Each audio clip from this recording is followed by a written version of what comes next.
listening to Pop This, the podcast where three women talk about pop culture. Here are your hosts, Lisa Christiansen, Andrea Gin, and Andrea Warner.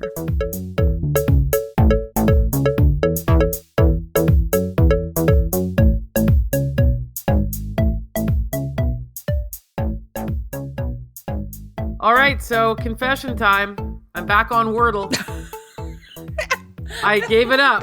I went through that whole thing where we were doing that during the pandemic, right? That was like a big thing, and we were posting our results on never did Twitter. Wordle.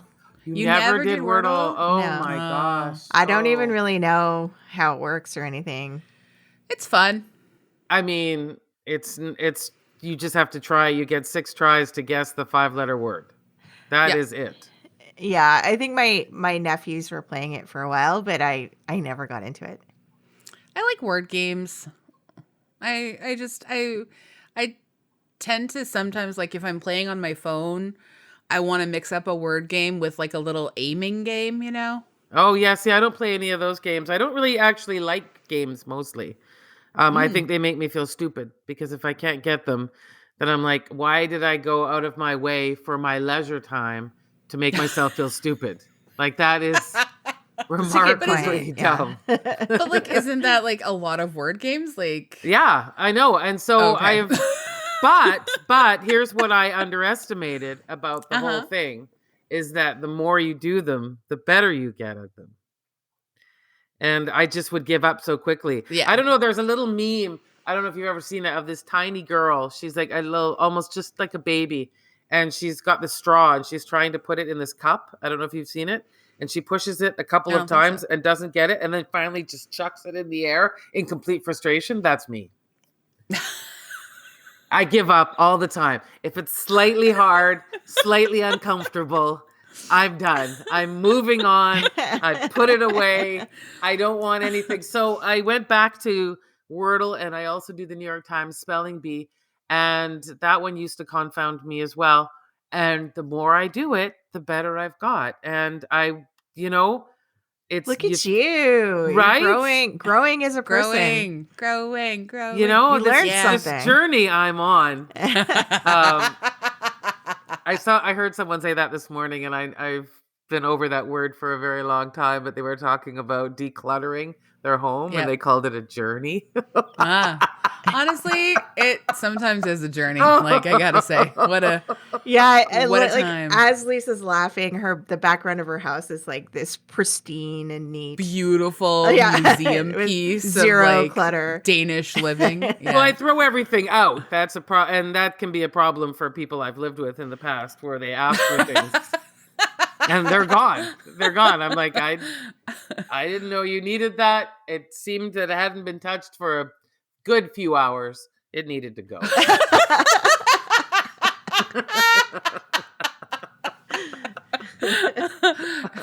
Grandpa's ashes, they were just not doing anything. Oh, they my gosh. Lived up to their Don't I wish I could I've got my dog's ashes in the house here.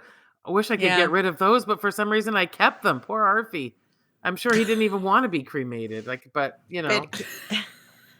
Well, I mean, you still can go spread them somewhere, right? It's been so long now. I don't even remember what he used to like to do. I guess I could.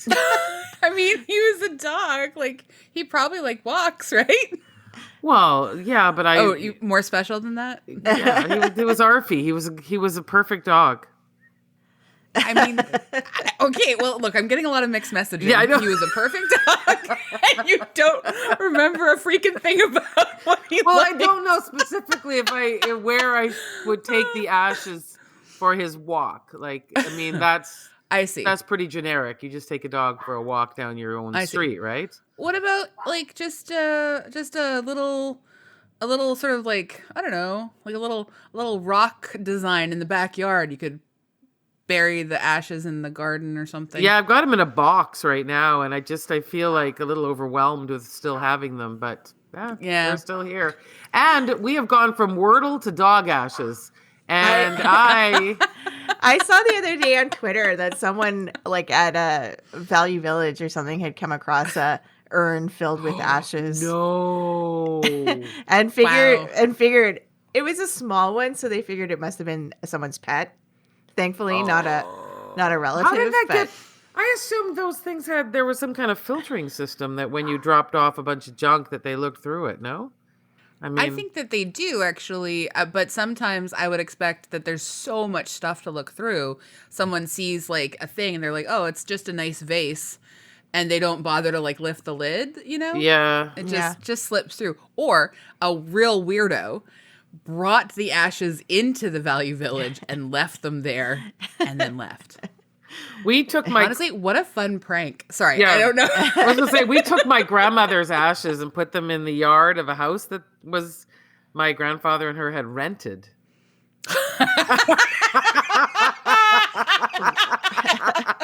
rented. So like they no longer lived there. Other people live there now, and you guys just like crept into the backyard and amazing, honestly. What did you make sure like no one was home, or were you just like, we're doing this today? We made sure no one was home, and then we snuck in through the back gate, dumped them out, and ran off. They were. You dumped them out. Yeah, You well, just dumped them. is there a better verb for what we did? No, that was dumped is dumped is it's a perfect. great word to use for ashes of your grandmother. Oh my God, Yeah. that is the funniest thing I've ever heard in my entire life. Please, I know that you know, I know you're a great writer, but you don't necessarily write a lot of like autobiographical like essay stuff. Please turn that into an essay. Please. Yes, I think Please. so. I mean, I think God, about it's those so people funny. there now still, and they have no idea. But, you know.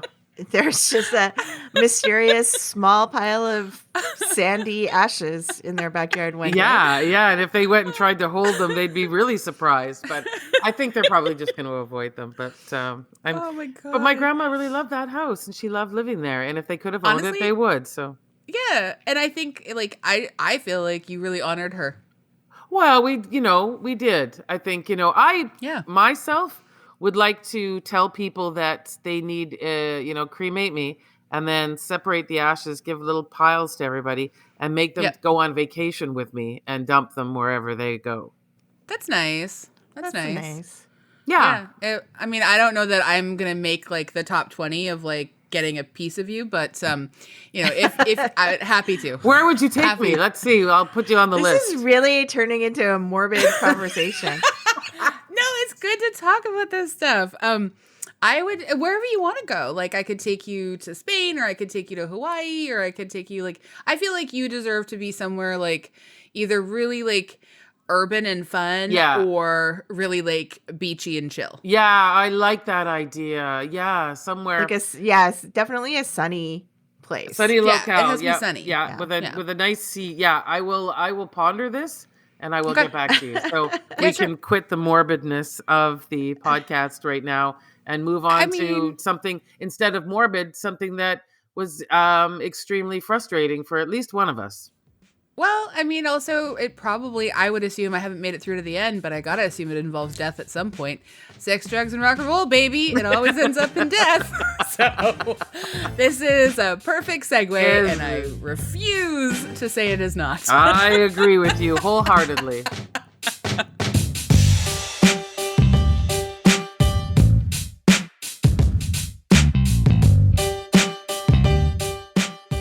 I'm Andrea Warner. I'm Lisa Christiansen. I'm Andrea Gin.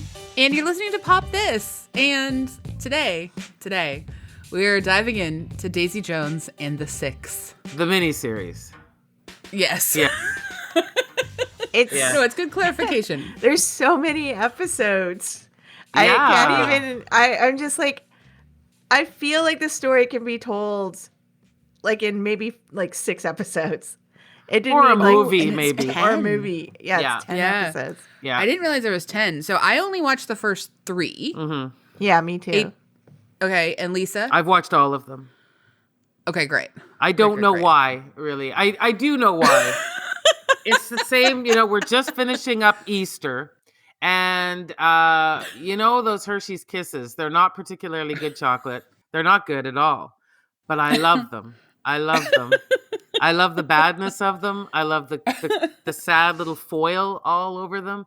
and I will eat a whole bag, no problem at all. And that's how I feel about Daisy Jones and the Six. Incredible, because honestly, that makes sense to me. I do not like that kind of chocolate, and I will not eat those usually at all. Me neither. But yeah. I did watch the first 3 episodes of this, and I will say, if I had just been doing this of my own volition, like I had planned to watch this at some point anyways.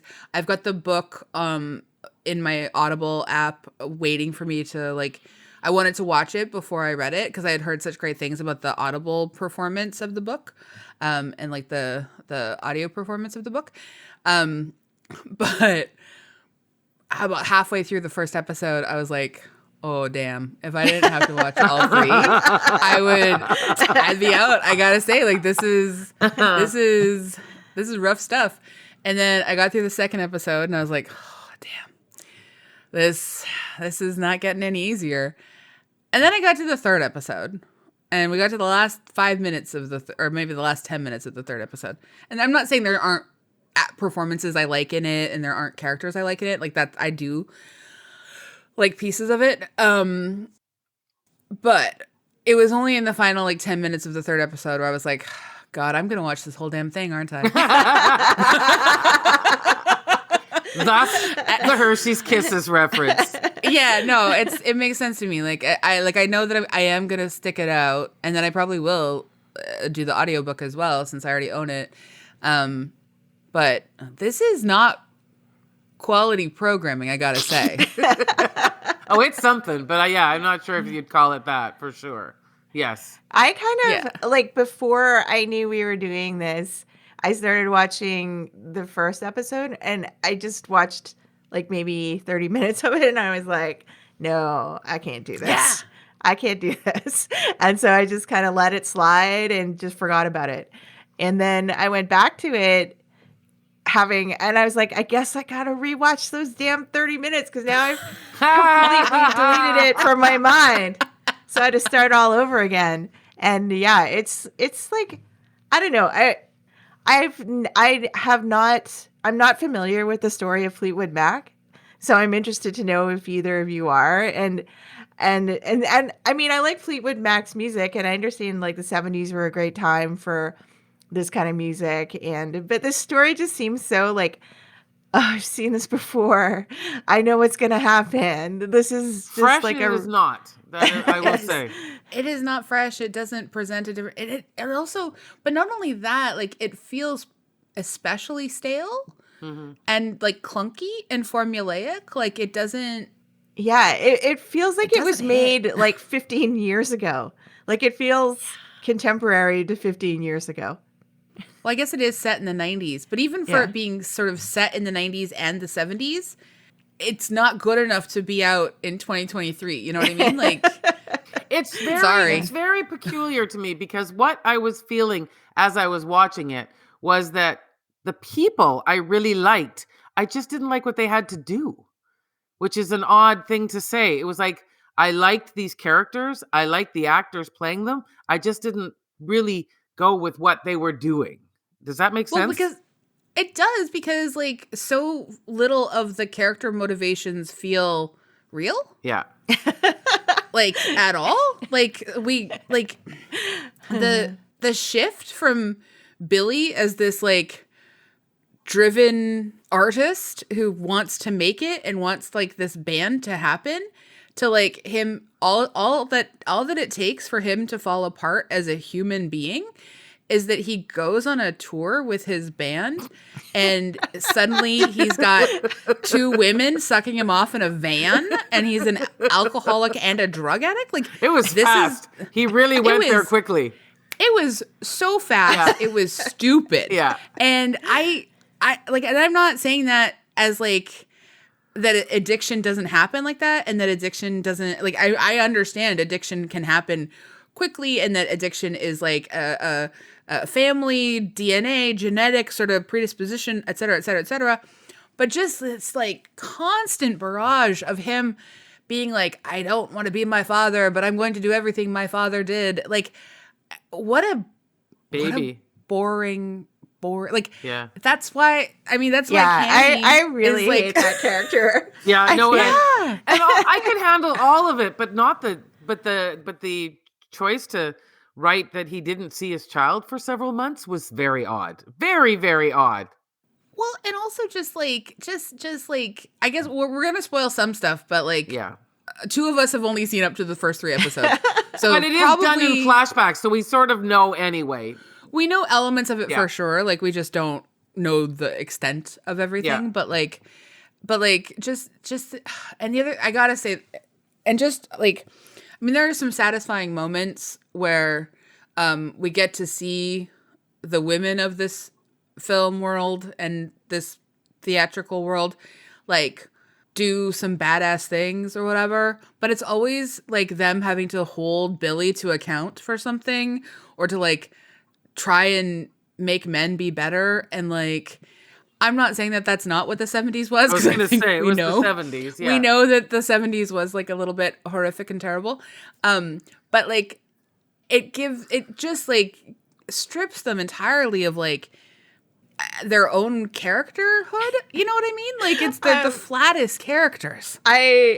This is my, like, the thing I laughed out loud at was when Daisy was like, I just want to play in this empty bar and play a song and see if I'm good. And she plays a song and she's like, yep, I'm good. Yeah. And then leaves the bar like that. Like, what? Like, these three drunks at a bar lightly clap for you, and you're like, I'm awesome. Yeah. I'm gonna be a star. That's the thing. Like these moments that should feel empowering come off as so stupid and so meaningless. Yeah. Yeah. And please tell me if this gets better, but I imagine it does not, because I also feel like this is so much a experience of like white mediocrity coming to like massive success that we hear about. And there are 2 black characters as well, a disco pioneer and a manager. And they are also not treated well. They are not treated well. Entirely in service of these white characters, and also they're just like, what was anybody thinking in doing this to these characters? Like, these characters are actually interesting, cool characters on their own who deserve their own stories. And like, in the first 3 episodes, it's embarrassing, like the quick shift that we have to have Teddy Price go from like, I'm a cool dude who's made incredible music, to I'm babysitting Billy and having to convince him to like do anything with his life, and I have to beg this Daisy woman to like let me make her music. Like what is happening in this world? Yeah, I'm so mad. Well, Sorry. like, and the other character, her roommate Simone, she Yes. has like she has like this small bit of storyline where it's like, oh, like, you are way better. You're too good to be a backup singer. You should be doing better things. And then like 2 scenes later, she's singing backup for Daisy. Who's like like, what? Daisy's not even as talented as you. And like, the show has you singing backup for her, even though like your story is supposed to be, and Daisy's just told you she thinks you're better than that. Yeah. And she's this like incredibly like cool, powerful voice. She's a closeted queer black woman in the 70s. She's been around Hollywood for a long time. She like takes Daisy under her wing and then immediately is her backup singer. And that's what? I'll just let you know that she does go to New York. Okay, good. Well, I hope that works out for her. They gave her that much. That's I nice. hope that works out for her. Interesting things happen. Things happen. And yeah, I'll say that. That's all. Thank you. That's all. Honestly, that might be enough. Yeah. I also have to like assume that Teddy is dead, because I don't think we get, I mean, maybe I'm wrong, but like, I feel like we just have that weird Merv Griffin plot, like framing device where he's got this like archive interview. Like, who also like, Also, Merv Griffin. Also, it's like the sort of separation between the documentary time, which is 20 years later, Like they don't look that much older. Apparently they Two of did them. try to go make them look older, but it was even weirder. So Yeah, they I just can decided not imagine. to. I can imagine because like some of them look bad weird, But and Daisy some of them like look the just same has age. bangs. Well, also the guy playing Billy is like quite clearly like 35 compared to all these like 25-year-olds, maybe even 40. So he looks like Billy looks normal older as a in the 45-year-old. before. Well, that's the thing. Like it's like watching Dylan on Beverly Hills 90210, R.I.P. Luke Perry, but like still, like you've got a guy with like, you know, they flopped his hair forward to try and give him like hide his receding cut, but like no, he looks so old. But yeah, like he seems to me older in the original storyline than he does in the Yes, well, documentary. yeah, he does. Yeah, agreed. Yeah. Yeah. His beard looks good though. I gotta give him props for like how he ages. Oh my god, this show, like Wow. Okay. I really wasn't expecting such high emotions. I will tell you, I read the book yeah. for my book club. None of us enjoyed it. Yep. Wow. Yeah. It's a very popular book, right? Yeah. Like None of us enjoyed it. It felt fascinating. Yeah, it was not great. But I thought it felt to me all along I was reading it, despite the fact that it is written in these small chapters, each person's point of view throughout. That's how the whole book is written. Despite that, I still felt the only reason this was written was to make a movie. Or a TV series. Like it had that feel to me. And so that's why I was intrigued to watch it. And then things got out of hand. And next thing you know, you've watched 10 episodes of something. I'm continuously fascinated on how like you end up in this place where you're like, I just watched 10 hours of TV. But like if a movie goes over like 1 hour, and if it's 1 hour and 31 minutes, you're like flipping tables and like storming out of the room. Like you can't handle that. I am large. I contain multitude. It's so true. Well, I was watching them as they were coming out too. So there would be 2 released 1 week and then 3 released another week. And I would watch those. And then it just finally ended. And and then I was like, oh, okay, well, there's 10 hours of my life. That was it was like a day. It was like a job. It was like I worked overtime.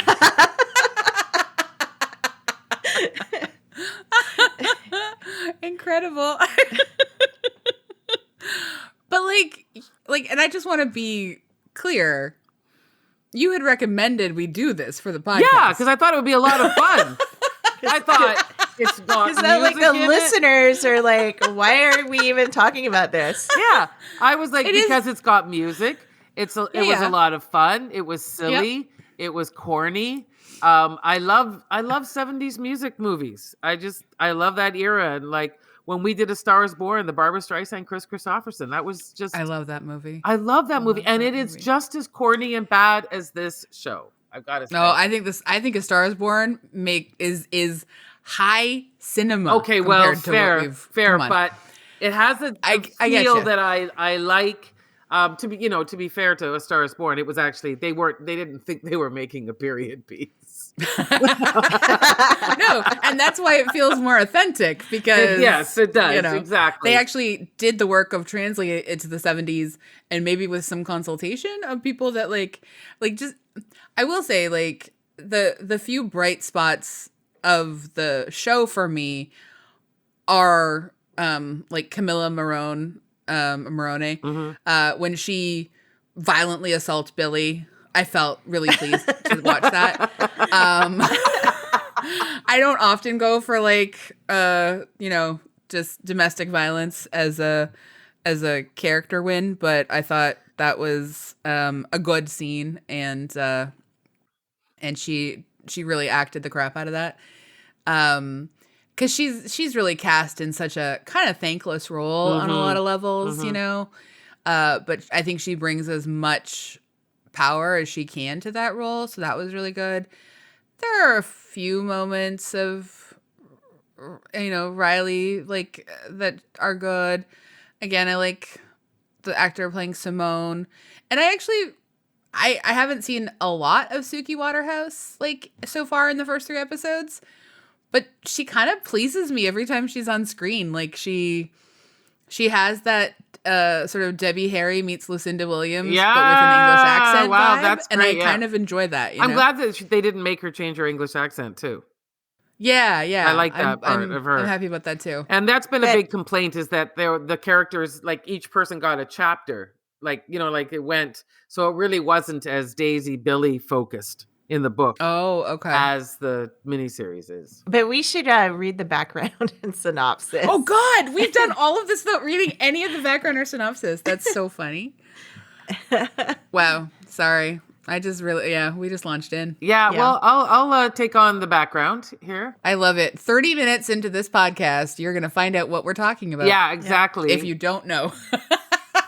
Okay, so Daisy Jones and the Six is an American musical drama streaming television miniseries developed by Scott Neustadter,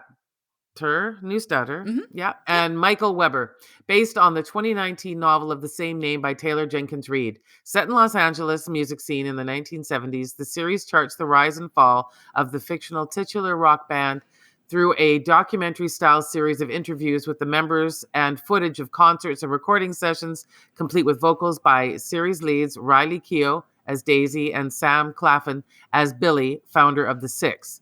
Daisy Jones and the Six premiered on Amazon Prime Video on March the 3rd, 2023. It contains, as we've discussed, 10 episodes released in weekly batches of 2 or 3. Amazing. Do you want me to read the synopsis? Mm-hmm. Yeah, go for it.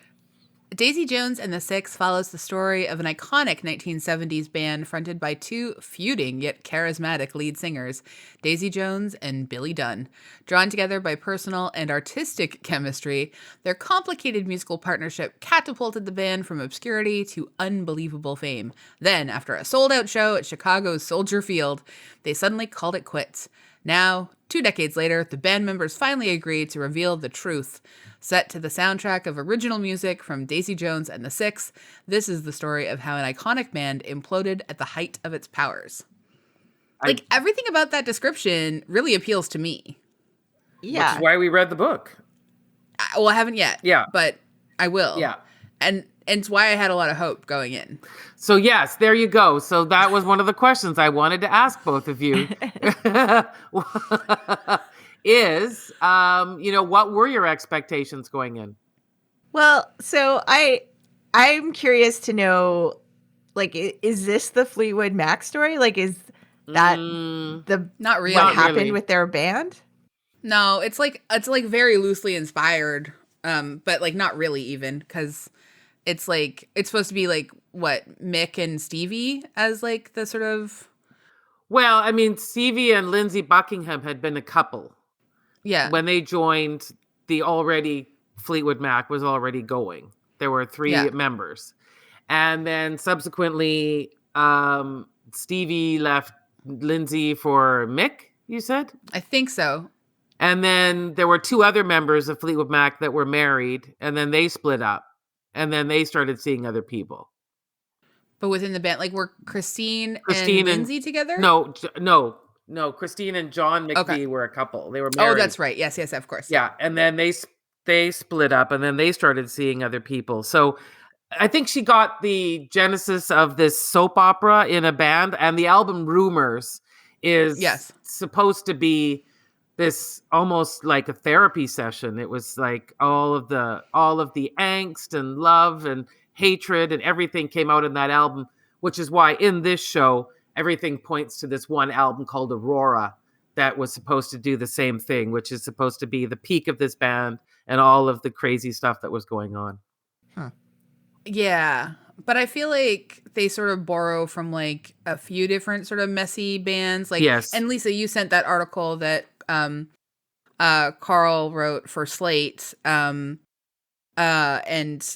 it's a good article, like sort of like interviewing a variety of different folks who provided some consulting for the sort of like messy sprawling band, inter-band, lovers, friends, exes dynamic of, and Broken Social Scene is referenced, Stars is referenced, Metrics referenced, like there's actually a lot of Canadian bands. Yeah, there were a lot of Canadian bands mentioned. I've always said that the Junos must be so awkward for like, cause half, like not half, but like I would say like at least 1/4 of that room has all usually slept together in some capacity. So, it's, you know, but it's a small music industry. So what are you going to do? I gather that Laurel Canyon and the sort of like 70s LA scene was similarly overlapped romantically, drug wise, like music wise, songwriting, etc. Well, I know I read an article about when Joni Mitchell was recording Blue and she had James Taylor in to help out, and James Taylor had been dating one of her friends and fellow songwriters, and that was messy. And then Carole King was down the hall, but they were just friends and he was helping out there. So yeah, you know, for a brief time, there was a lot of commingling. A lot, yes. Laurel Canyon was commingling, and it sort of feels like there's like obviously shades of like a poor man's Almost Famous happening here. Yes, yes. It does make me think that Almost Famous was so much better. Like, remember when we rewatched it with Chandler Levac, like maybe in our first or second year of the podcast. I remember that. A long time ago. Yeah. And also Chandler has since gone on to make an incredible movie called I Like Movies, and which I'm desperate to see. I hope. I know. Yeah, I'm me so desperate too. to see it too. Yeah. I didn't get to see it in all the different places I should have been able to see it, and so hopefully it'll either be back in theaters soon or we can stream it somewhere. But anyway, and I remember we did the film, and I remember rewatching it in this sort of new lens that I was bringing to it at the time, and me taking a bit of exception to a few different things. I now am willing to say that Almost Famous is absolute masterpiece compared to Daisy Jones and the Six. This is how you're going to measure all music movies from here on. I read this interesting interview with, Sarah Polley did an interview recently where she said that she was originally cast to play Penny Lane in Almost Famous. Wow. That would have been a different movie. She turned it down because a young Sarah Polley at the time thought the character was too like frivolous and stupid to play. I mean, honestly, I understand why a young Sarah Polley did not take that role, and it very much belongs to a young Kate Hudson. Yes, that's a perfect casting. So that's honestly, history fell the way they should. Yeah, history righted itself in that moment. Yeah. You gotta bring a lot of heart to that role in order to sort of like take the edges off of the like just being the manic pixie dream woman at the center of everyone, you know? I guess like a young Sarah Polley just didn't want to play the manic pixie dream girl, and just also jokingly was like, at the time I was thinking like, it's the 70s. Why is this woman, like, does she not know there's a war happening? Like, why is she following a band? Because there was a war happening. Yeah, like I was going to say, shout out to all the groupies and the Band-Aids who absolutely just loved music and just wanted to be part of the scene, man. Yeah. They just, who wants to be, like... You know, it's a meaningful act to be against war by throwing away the rest of your life to follow a band on the road. I would have loved if Sarah Polley had been cast. Yeah, she would have written in a scene where she meets Joan Baez or something. Honestly, great. Yeah, fantastic. So perfect. Just like, this is like your conscious objection is like your conscious objection to the war is like following a band like the Grateful Dead on the road for like 10 years. I buy it. I totally buy it. But why do you think it is though that ultimately we're so fascinated behind the scenes of bands and the creation of music. I don't think we pay as much attention in the same way to movie making as we do to music making. I think it's so much longer. Like a movie you make in 1 or 2 years usually. A band, like some of these bands are together day in, day out, every day for like 5, 10, 15, like the ones that make it, like the full 35, 40 years, like that's wild. Like you gotta really, it's like a very complicated marriage with like 5 to 6 people. And like that, I mean, that is such an octopus to try and wrap your mind around, you know, like, and also we tend to like fall in love with these songs that mean a lot to us. We want to like try and really hard, like try to search for what the meaning is that went into these songs and what was unsaid and what may have been happening in the group at the time. And like, and I think, I mean, I think also like the three of us have worked in music for a very long time. We might be quite predisposed to some of this maybe, stuff, maybe, you know, yeah. compared to other people. Yes. You know, because I certainly like I love the behind the scenes stuff. I love trying to like find out what's not being shown in the press photo. Like, you know what I mean? That's where I'm sort of super fascinated. Because I feel like that's like the writing, the songwriting is where we're getting our best clues as to what's happening behind the scenes. So I'm not sure, like this might have happened in episode 4 because I did sort of blur into a bit of episode 4 before I turned it off.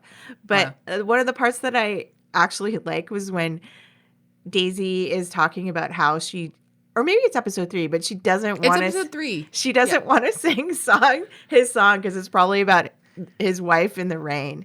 Yeah. And I was like, yeah, absolutely not. Yeah. That's the thing. Like, there are elements of Daisy that I think are really like they're great, and I think that actually a lot of Daisy is inspired by Joni Mitchell.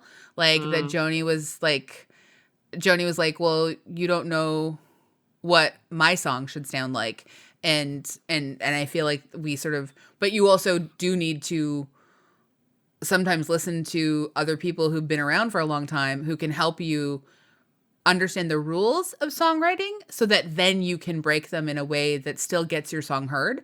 And I feel like that's sort of what we start to see between her and Teddy, which I like. I like that part of it. And I also like when they're in, like when she's finally facing Billy in the studio and she's asking him to like really like, you know, like what is the song actually about? And he keeps like not fully being willing to like think about accountability. And she's like, this is like the first time I feel like outside of his wife yelling at him and totally fairly like yelling at him about accountability.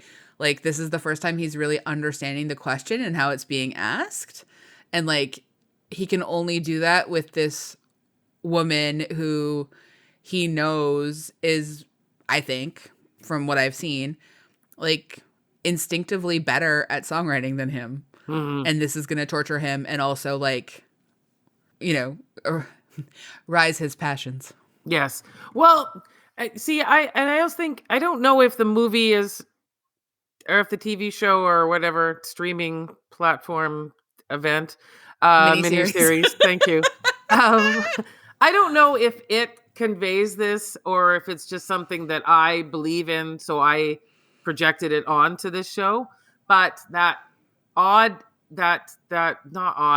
exciting alchemy that happens when two people get together to create something, and they might hate each other. They might, like, when bands have been together for an awfully long time, like I've heard Flea talk about, you know, Anthony Kiedis, and just that they were friends, and then both of their lives came together, and it doesn't make sense.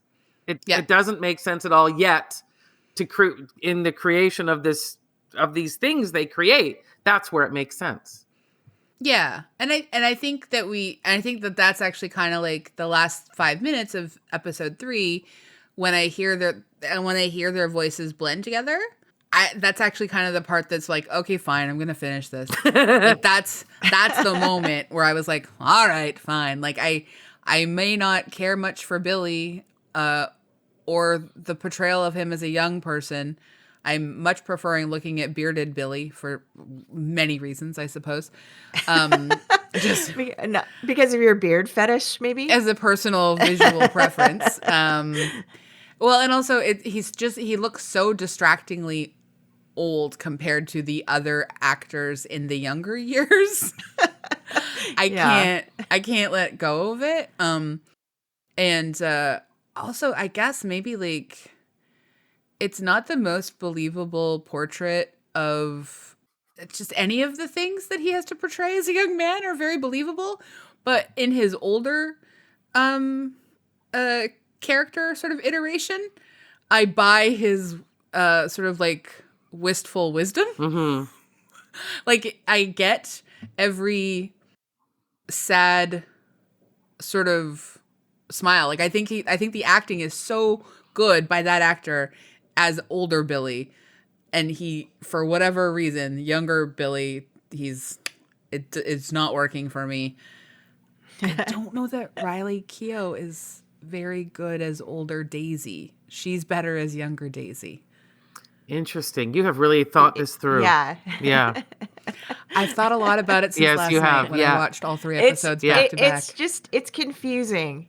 It's confusing because they don't look that much different in the documentary part. And so they aged well. You know, I was expecting a little less given the punishingness of the drugs and alcohol, but apparently.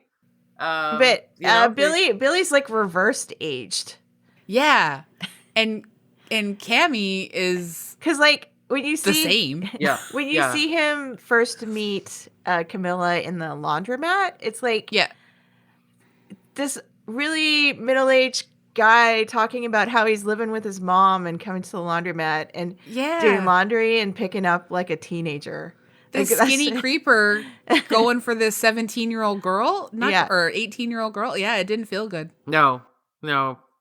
Or the other guy who has apparently just been in love with Camilla, like, and I don't know, is he gonna like eventually try to murder her? I have no idea, but it's not giving great. It's not giving great vibes, I gotta say. Well, I know exactly what happened, so I can't say. Okay, so, please don't tell. Don't tell me yet. But I just was like, yikes, this is not good. Like, and then like as you're watching, do you think back to that first scene where Camilla's talking to her mom, and you're like, and she's like, oh yeah, I'm not gonna follow a band. I have stuff to do with my life. And well, do you look wistfully back on that scene and think like, oh, she had a chance. What could have been? Yeah. You know what? Like she obviously is like wants to be a photographer and like maybe like a filmmaker. So like getting your start documenting the first 5 stormy years of like a famous band, like I hope that she's able to like parlay that into a massive different kind of success for herself. Look at Linda McCartney did. Exactly. Mm-hmm. Linda McCartney is such an incredible photographer. Yeah. Also got talked about as like a groupie. Like it's the one time I've registered for Wikipedia to correct a Wikipedia article because it labels her as a groupie. But she was a band photographer. Yeah, she was. She was hired. Yeah, exactly. And I was so furious. I went through a brief phase where I was extremely obsessed with Linda McCartney, and what I also feel is like some like not cool behavior on the part of Paul McCartney. Oh my gosh. I've never heard this before. No, me either. Oh my gosh. This was like a real obsession of mine for a while. So Linda McCartney, you know how like the famous story of like Linda McCartney and Paul McCartney never slept apart for more than like one night or 2 nights. Except for he was arrested in Tokyo, right? Wasn't that? Yeah. Yeah, like that was, but like other than that, like their whole marriage, they were like glommed onto each other. So she did not, she was so afraid of flying. She hated flying. But Paul was so afraid to not have her next to him that he made her learn keyboards so that they could do Wings together, so that she would have to come with so they started so they could start a band so that she would have to fly everywhere with him. She was already prepared to do this, even though she was so terrified of flying. She sort of sucked it up and like did this for Paul. But she wanted to take photographs. She wasn't interested in being a musician. She also didn't really want to sing. And Paul was so obsessed with like making sure she stayed on the road with him. And like he made her start Wings. And like apparently she like she really didn't want to do it. Wow. Didn't want to do it at all. And that is all Paul being like, you have to like, we got to stay together. We've got to be together all the time. Even on the stage. So he couldn't even, everywhere. He couldn't envision even like an hour. Everywhere. Wow. Yeah. Yeah. It adds a real dark touch to Wings, unfortunately. And cause I like that band, but, or some of You're their not songs, going to ruin but... Maybe I'm Amazed, because that is one of the most I'm not. beautiful love songs look, of all time. Look, Linda loved him. Yeah. I'm not saying that she didn't. I just feel like Paul has gotten away with a lot of crap, and Linda did a lot for him, and it's never been fully acknowledged the extent to which she like really like sacrificed a tremendous amount for him. Plus, she had small kids at the time too. Like, wow. Yeah, and she couldn't leave her like. And she just wanted to be on her little ranch in Scotland, right? Yeah, and she did not. She was deathly afraid of flying. Oh, and they flew a lot. They must have. And they flew all the time. Literally, the band's called Wings. I know. It's such a screw you to Linda. What do we call it? Please, wife who hates flying, let's call it Wings. I know. It's awful, right? Yeah. Anyway, I hate it. Wow, I've gone from knowing zero about Linda McCartney to now just knowing stuff like her phobias. Yeah. Like, wow. I honestly, like, I don't check the Wikipedia entry. Like, I just was like the one time I was like, okay, well, I'm so furious. And not that like it's fine to be a groupie. I'm not saying you can't be a groupie and not be proud of it, but like that's just not what she was. It wasn't factually accurate. And I also had no idea that you had a Linda McCartney phase, and so you're so knowledgeable. It was in the last 10 years. It was because so last time Paul McCartney came to town, my mom really wanted to go. So she bought tickets for my sister and her and I to go. And I was doing, weirdly enough, I was doing my music column for radio at CBC in Vancouver. And I did it on Paul McCartney, but I only did it on Wings. Oh, controversial. And I know. And I just kept it focused on Wings, and it was really fun to do that. And I just talked at length about Linda the whole time. And I just had a good time. Yeah. Oh, Linda. And Paul. Like, Paul. God. Paul, he's still around. Hopefully this doesn't get back to him, because we've got that standing invite to him to be on the podcast at any He can come time. on the podcast and try and like retell me their love story, but all I see now is that it was like one where it's like, oh, okay, is it a love story, or are you just obsessed and a man baby who can't like fly on his own? You know, these are questions we can only put to Paul. Yep, exactly. Yeah. Paul, come defend yourself. Anyway, Oh, yeah. Anytime, Paul. You just let us know. I mean, but honestly, this is absolutely, these are the kinds of stories that kind of do echo through this, like through this Daisy Jones and the Six. And like, again, the band ends up being called Daisy Jones and the Six. Well, the Six is a weak name. I mean, the Six is a weak name for sure. I go like, through that conversation, yeah. I kind of find it funny, and it's fine, but just this idea, I thought that I was being set up for a story that like finally centered a woman in 1970s, like just like being in a rock band, and it was gonna be told through her lens. I did not get that at all. Like, Daisy seems to be a guest in her own story all the time, and it's extremely frustrating. Just the fact that, like, even on the freaking poster for the show, Billy is front and Daisy's behind him. I can't, like, there are very specific, I can't, and you feel that in the way that this, and I'm not, like, I don't want to be, like, so, like, ridiculous about it, but, like, just the fact that, like, these two people, Scott and Michael, are the ones who developed it. Like, I know Taylor had some, the writer had some like say over aspects of it, but like there needed to be so many more women involved on the higher levels of executive producers, of writers, of like, this didn't have to be a mini series that like shunts all of its women characters to the side. And that's what I'm seeing so far in the first 3 episodes. I am enjoying the tour of 70s homes that we see them go to. The clothes are really great. And I mean, I could probably do without a little less of that yellow filter, but it's very sepia tone. Yeah, it is. Yeah. Yeah, it's a little overdone, but I do love the clothes. Just love them. I just like, are we gonna have to deal? I mean, I should know this already, but I've enjoyed the way that Camilla and Karen have like this sort of very mild alignment as like, you know, the only 2 women in the room oftentimes. And I like how Karen stays in the booth and, you know, tries to support Daisy through the glass. I just feel like we're going to end up being set up where like these 3 women are sort of in massive conflict because of Billy Dunn. Well, there's also Graham Dunn too.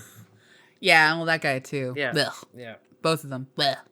I also like how, I have fantasies while I'm watching that Simone breaks off and has like, because they're not gonna have a season 2 of this, right? Like it's a finished story. There's talk apparently, but I don't know what you could do. But it feels like Simone's story as being a like disco pioneer. That seems like an interesting story. Oh, it gets more developed. It does. Okay, good. Yeah. Good. Yeah. But like maybe Simone could just get her own show. Yeah. That's what I'm thinking. Season 2. If they And wanted honestly, to do that, they could do that. Yeah. I would also be very interested in having like a prequel that's just focused on Teddy Price's career. Yeah, because his is fascinating. Yeah. Like, so I would be interested in both of those things. Yeah, well, I mean, I don't know what they're going to do, but that was the talk. So that there could be a season 2. And there's also talk that they might go on tour as a band. Yeah, I'm not kidding you. God, am I gonna see that? Maybe.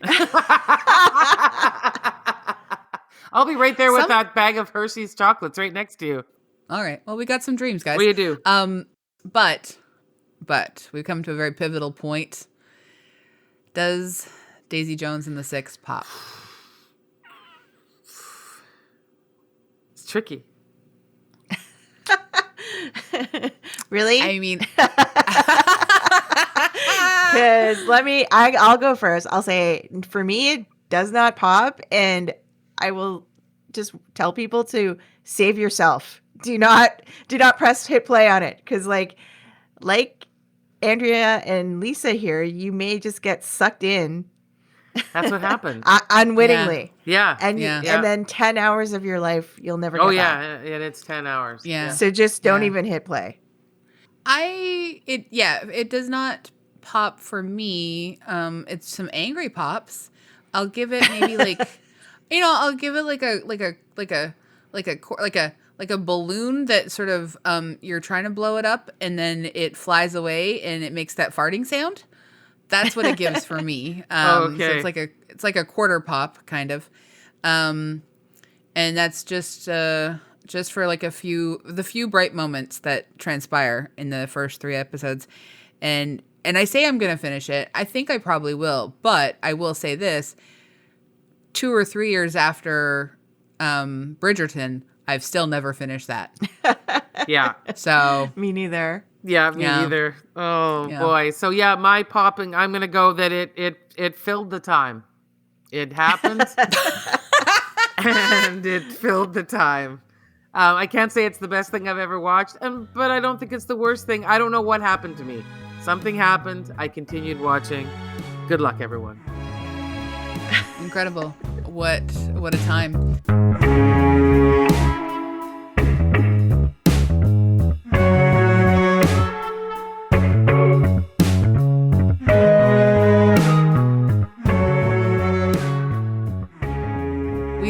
leave our episodes on things we wholeheartedly recommend. AG, you want to go first? Sure. So I thought this would be sort of like appropriate for this, although I don't want her tainted with how much I don't like the series. But Louise Burns is releasing a new album. Yay. Friend of the pod. Friend of the podcast. And like because you know how Patti Smith, they use a Patti Smith song for the opening credits. It kind of, I don't know, Louise Burns kind of like reminds me of that vibe, sort of. Yeah. She's got a Laurel Canyon thing happening. Yeah. I can see that. So she has a new album called Element that's going to be released on April 21st. She's released a few singles from it already. There's one called I Don't Feel It Like I Used to. And she wrote the album in Baja California. And it's got these like really kind of sunny, vacation-y, like cool girl vibes to it. And I think it's actually one of my favorite albums of hers. And, I like all of her music, but I think this is a really strong effort. That's awesome. Yeah. Yay, Louise. Lisa, what about you? I am reading a book by the Vancouver author Silvia Moreno-Garcia. It's called Mexican Gothic. I know I'm late to this party, and I know it was just part of Canada Reads, the CBC Great Book Debate, and really enjoying it. It's very old-fashioned, like ghost story, and it just is terrific to read and is a nice antidote to a whole bunch of other things that maybe try too hard. It just knows what it's supposed to be. She's such a brilliant writer. Yeah. Like I watched, I was at a event that she did at Growing Room Festival a number of years ago, and just she was so smart. She's extremely humble, and like talking like she raises, like she's got kids. She's writing all the time. She's working all the time. Like she just has so much going on, and she's so prolific. She has so many different books. She sure does. Yeah, that's true. Yeah. Anyway, that's great. That's awesome. I am going to recommend, I don't think I've recommended it yet this year, but the new season of Top Chef World All-Stars is out, and I love it. They have invited a variety of chefs who have either won or done very well in different Top Chefs around the world.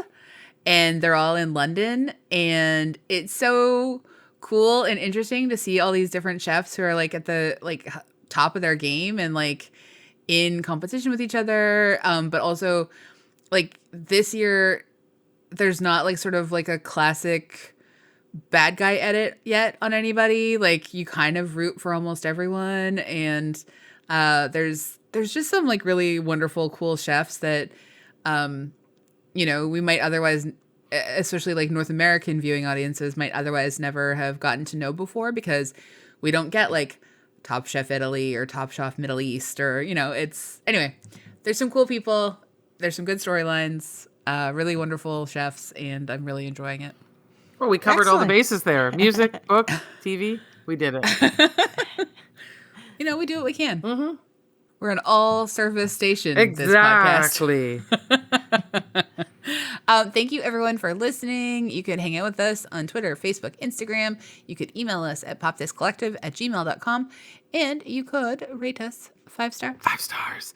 And thank you, as always, to Andrea Gin, our co-host and producer here at Pop This. It's always a joy to have her here. And I know every once in a while when she has to watch a show like Daisy Jones, she goes, "Remember the days when I wasn't a co-host on this podcast?" I just sat behind the glass and we would say, "Did you watch this?" And she would always say, "No." Like in complete disbelief that we even asked. I don't have 10 hours of my life. Who am I? So thank you very much. So much has changed. So much. Bye, everyone. Bye. Bye. Thank you.